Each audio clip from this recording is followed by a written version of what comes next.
I don't like it. I don't like it. I don't like it. Well, he has the same speech impediment than I did. Everyone thought Chris Evans had it all. Fame, fortune, the face of a global icon. But behind the shield of Captain America, he was quietly breaking. What he just revealed, no one ever expected to hear from Hollywood's golden boy.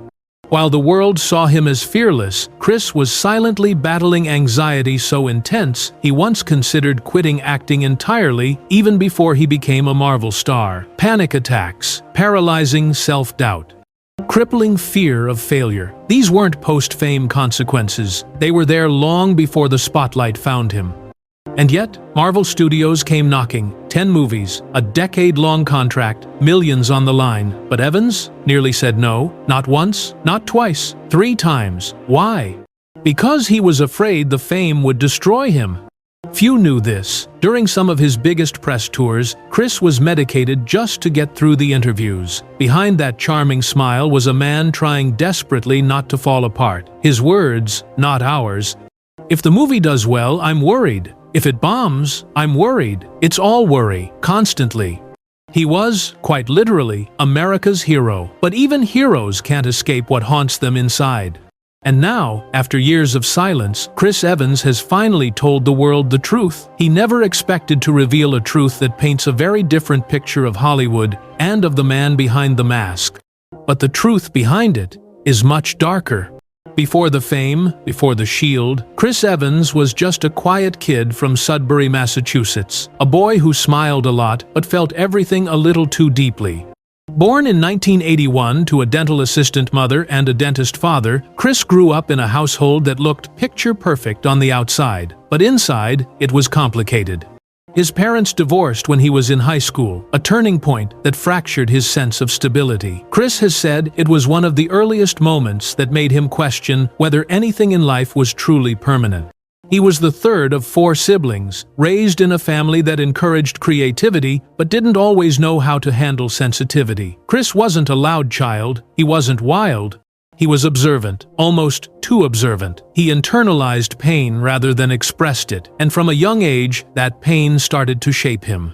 He found escape in performance. His older sister was a theater actress, and Chris followed her into the world of plays and costumes. It wasn't fame he was chasing, it was safety. On stage, he could be someone else, someone stronger, more confident, less afraid. In his own words, acting was the only time I didn't feel like I had to pretend to be okay. But as much as acting gave him a voice, real life remained chaotic. He struggled with self-esteem. He often felt invisible in groups. He would later admit that he spent most of his youth battling a deep, unnamed anxiety, a sense that something was always about to go wrong. And then came high school. While other boys were chasing parties or popularity, Chris was diving deeper into art and philosophy. He wasn't interested in surface-level attention. He was searching for meaning, for connection, for some kind of peace that always felt just out of reach. He started journaling. He studied Buddhism. He became obsessed with the idea of being present, of silencing the noise in his head. But no matter what he tried, the anxiety lingered. At 18, Chris moved to New York City to study at the Lee Strasberg Theater Institute. That should have been a dream come true, but the truth was, he was terrified. Terrified of failing. Terrified of succeeding. Terrified of being truly seen. He didn't tell anyone then, but the panic attacks had already started. Sudden, unexplainable waves of fear that left him breathless in subway stations or stairwells. He thought he was losing control. He thought he was alone. He wasn't Indu Dao, but it would take years for Chris to realize that. For a while, acting became his anchor. He booked commercials, guest spots, small film roles, but inside, he remained the same boy who feared not being enough. And no amount of applause could drown out the voice that whispered, "You're not built for this."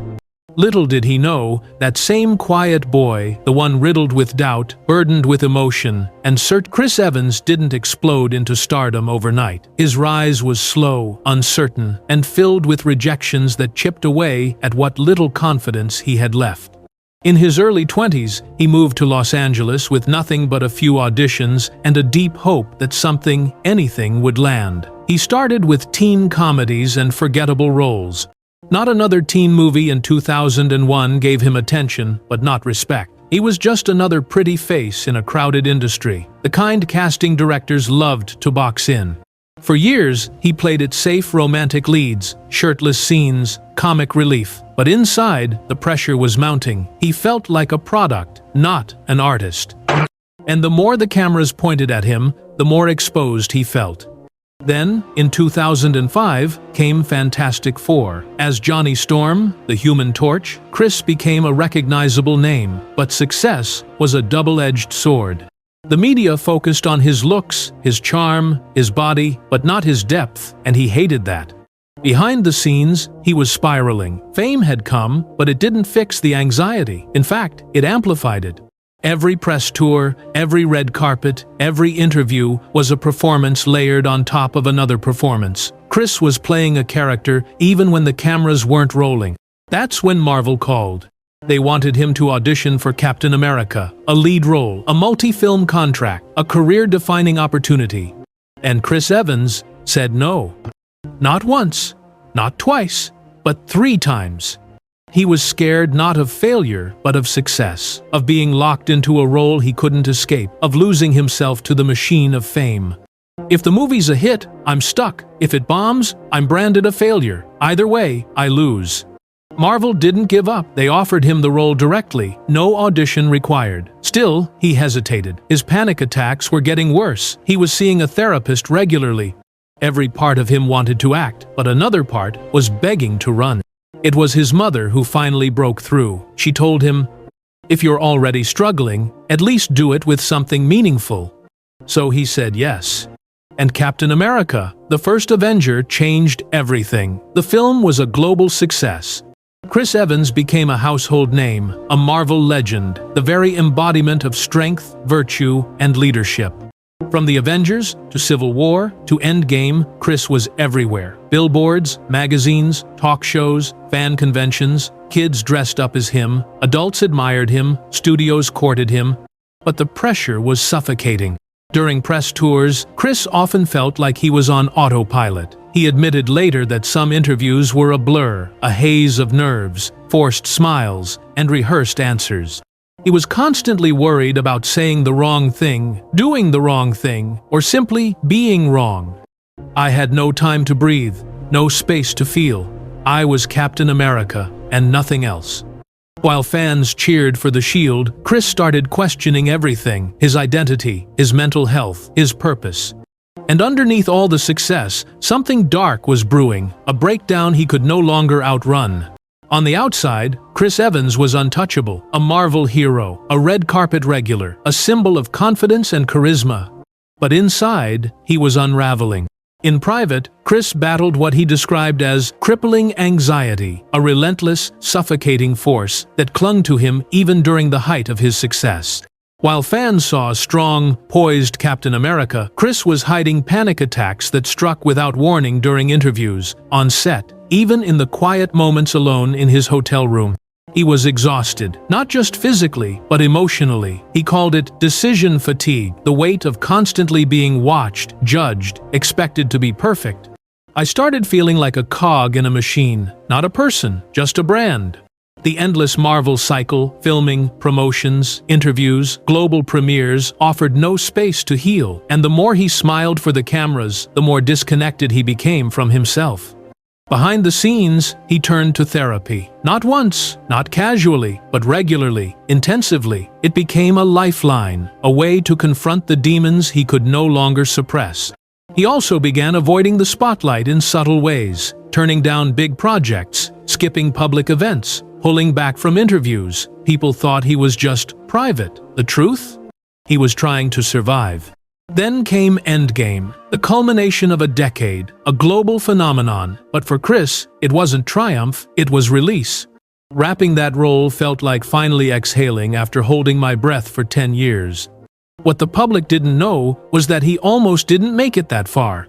At several points during the Marvel years, Chris considered walking away from it all, not just Captain America, but acting itself. He admitted later, "The fame, the exposure, the expectations, I wasn't sure I was built for it." The pressure wasn't just external, it was internal. The kind of pressure that doesn't shout, but whispers constantly. You're not enough. They'll find out. You're a fraud. That's the voice of imposter syndrome, and it lived in Chris every day. Even his romantic life became collateral damage. Chris dated, but kept his relationships fiercely private. Some failed under the weight of public scrutiny. Others, he quietly ended, convinced he couldn't offer stability while he was still battling himself. Social media only made things worse. He hated how it made him overanalyze everything. A single tweet could spiral into a sleepless night. A fan theory could trigger a full-blown panic. The world adored Captain America, but Chris Evans, the man, was quietly drowning in silence.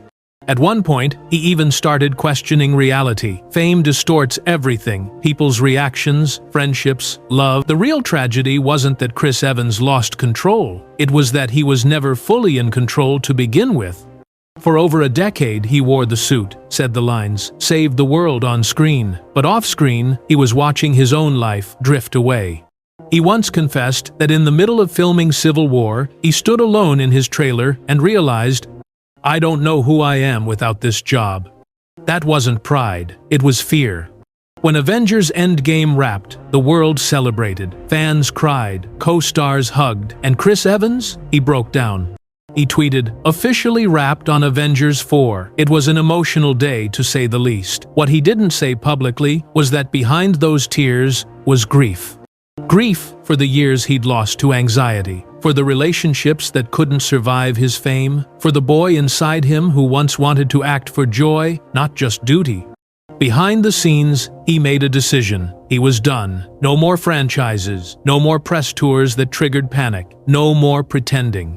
He moved out of LA, bought a quiet house in Massachusetts, surrounded by trees and silence. He adopted a dog, Dodger, and called him his best friend. No camera crews, no bodyguards, no Hollywood buzz.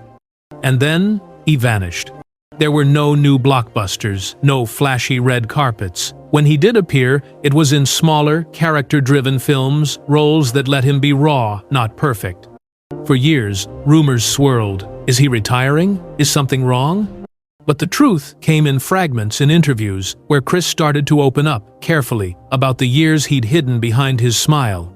He revealed he had been in therapy for over a decade. He admitted that during the Marvel years, he regularly turned down roles because he was too mentally fragile to handle them. He confessed that at one point, the pressure got so intense, he would fantasize about quitting, moving to a small town, and working anonymously anywhere but Hollywood.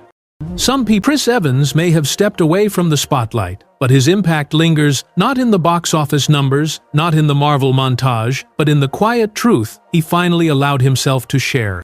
He taught us that strength isn't about standing tall on a battlefield. Sometimes it's about sitting alone in your pain and staying. He showed the world that it's okay to step back, to choose stillness over noise, to prioritize your peace over your image. His colleagues call him generous, grounded, deeply human. Fans see him now not just as a superhero, but as a man who dared to be vulnerable in a world that demands perfection. Maybe that's the real legacy of Chris Evans. Not the shield, not the suit, but the reminder that even those we idolize are just people fragile, scared, and doing their best. We loved Captain America, but maybe we never truly knew the man behind the mask. Now we do. And the truth he never expected to reveal may be the most heroic act of all.